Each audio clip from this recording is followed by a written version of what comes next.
I'd like to introduce him first as a good friend of mine. Next, as the Grand Master and founder of the art of Lima Lama, a Polynesian system of self-defense. Mr. Tino. Hi, Al. What can I say, but... Right. How you doing? Pretty good. Tino, can you explain a little bit, in the beginning of the demonstration, they went through the luau dancing. What was that all What they were about? doing there, most of the Polynesian art of self-defense, they're sort of kind of extinct now, but not really. What they did when the art was abolished in the 1800s by sovereign powers and religious pressures, they put the art in form of dances. That's the way they conceal it. So what the two fellows there were doing, one was doing the hula from the Hawaiian version, and the other two interpreted dance. That's what they were doing. They were doing the interpretation of the dance. You seem so deceptively beautiful, you know. I remember the first time I saw you, this was way back in '67. And I think the thing that really caught my attention was the beauty of the movements. And yet they're so deceptively destructive. I mean, I remember you were breaking up some of these movements, you know, and then break, and this is the eyes and the throats and everything like that. So it's really a unique combination of beauty and at the same time a lot of lethal movements. Thank you. What does Lima Lama mean, the term? Lima Lama means the word of wisdom. I mean, the hand of wisdom. The hands of wisdom. Lima means five, or hand in the Hawaiian or the Polynesian language. Lama comes from the word malam lama, which means brilliant, understanding, or knowledgeable. So I just extract the last lama from the word malam lama and it connected to the word lima, and there exists a form of lima lama out of self-defense. Lima Lama. When did you start? When did you start in this? Is this from family to family? Is this generation? Yeah, it's a traditional thing. It's been for years. I started since I was 5. Of course, I mean, a lot of faces of the martial arts, boxing, whatever. But they have no type of names for any of this form of art of self-defense. So what I did, I incorporated all the movements and updated and modified, plus my own adaptation, and that's what we have today. But don't you come from a royal family and Yes. comes from a background of... I was hoping you don't generation? ask that kind of question now. Well, I mean, you know, your great-grandfather, I believe, was king of Western Samoa at one time. No, my great-grandfather was, his name was Trimanua, and he was the king of all the island of Samoa. My grandfather was the last king of the island of Olosenga, and he just ceded, as a matter of fact, he ceded some parts of the island to the United States, and we are now an unincorporated territory of the United States. So then the art of Lima Lama is from a royal family then? Not in reality, because you can't really say that. I have to qualify that. Oh, okay. It's not only the ability that I learned from my father, my grandfather, and whatnot, but also some of the other movements comes from other arts of which I am known as a master. For example, Silam Kung Fu. I have studied that for 15 years. And I've studied Chinese Kempo for a long time, plus judo and Aikido and other arts. Did you find yourself integrating a lot of these different arts into your style of Lima Lama? Well, you can't help but doing that, Vern. You see, you can't help but doing that. Yeah, you only got 2 legs and 2 If you have to modify, I mean, if you have to suit the demand, you have to meet the demand of the public, you have to do that.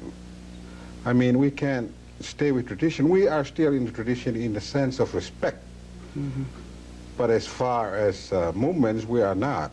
We're constantly going through various changes. You know, like in a lot of these forms of self-defense, they also teach a philosophy behind it. You know, like there's a whole kind of a meditative type of thing. Do you have also this sort of thing in Lima Lama? Well, you know, sometimes you say that, but it's not really, because that everybody teaches philosophy. I do teach every Monday, once a week. philosophy. Philosophy and theory and application, plus the physical aspect of it.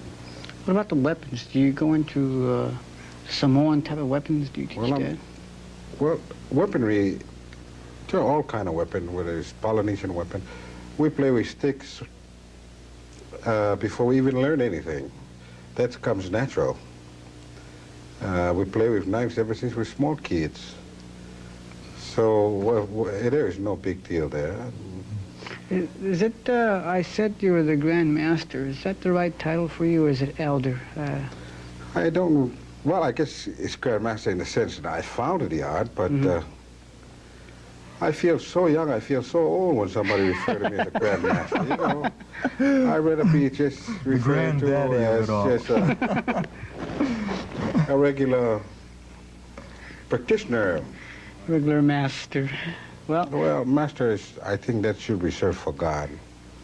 Now, what, is there anything that's unique about the style of Lima Lama that's a lot different than the other arts? I noticed, for example, Well, it's the wrist manipulation. I think that's one of the most, the relaxed attitude, the penetrating power. I mean, you don't tense up on anything. I guess that comes a lot from the attitude of the person and the attitude of Polynesian people. They look at fighting as something like it's not a threat, but rather a compliment. We're going to go into a demonstration now. So if you want to take your jacket off and we're ready to go. Well, I'm just going to do some kind of thing out there, whether it's a small little thing. I'll talk as I go along. Okay, so that'll be fine. Just to show you a variation of the relaxed movement from our own application, but yet still have a little impact in that sort of kind of relaxed attitude. Move. What I'm doing here is just a little check, because it's not necessary to punch. You can see right there, what's the use? Now, what I'm going to go do for you right now is what they call lay. And you can see there's an attitude of relaxation or attitude of force. And when it comes on that attitude, it's just simple.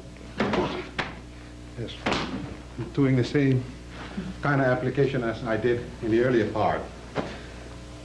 Now, a lot of things we do in everyday life is combing the hair. It's part of self-defense. For example, in this sequence, it's right there. You can see the individual, that kind of movement, and actually comes from the combing of the hair. You know, it's like combing here, and we reiterate the movement for you. What we do now is slide and slip. Relaxed attitude. Again, this is the thing that I'm trying to stress. Of course, you know, the legs or whatever you can do. We can have a lot of fun doing this kind of thing all the time. And of course, a simple wave. It's a simple movement, and take the eyes at the same time. Now to put that together, we can come out with something like so. Or like so, in the same sequence. And of course, kicking the head, walking away. I think that'll be good enough for you. Really?